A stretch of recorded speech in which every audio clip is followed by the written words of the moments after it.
الحمدللہ نحمدہ و نصلی علی رسول الکریم۔ ایک مرتبہ ایک چور ایک عبادتگاہ میں جا چھپا۔ وہاں ایک عابد کو پایا جس کا لڑکا اپاہج تھا۔ چور نے عابد سے کہا، ہم مجاہد و غازی ہیں۔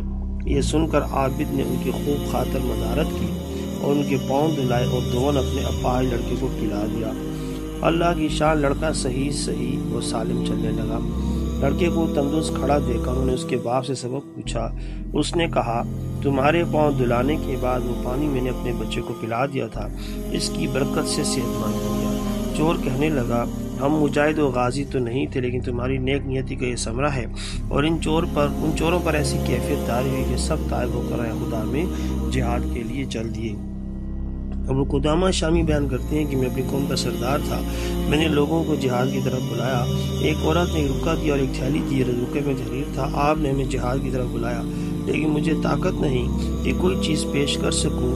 البتہ اس تھیلی میں میرے سر کے بال ہیں، یہ لے لو، ممکن ہے کسی مجاہد کے گھوڑے کی رسی بنانے میں کام آ جائے۔ شاید اسی وجہ سے اللہ تعالیٰ مجھ پر رحم و کرم فرمائے۔ فائدہ، نبی کریم صلی اللہ علیہ وسلم فرماتے ہیں، بے شک اللہ تعالیٰ ایک تیر کے باعث 3 شخصوں کو جنت عطا فرما دیتا ہے: ایک تیر بنانے والا، دوسرا تیر چلانے والا اور تیسرا تیر نکال کر مجاہد کو اڑانے والا۔ جزاک اللہ خیرا۔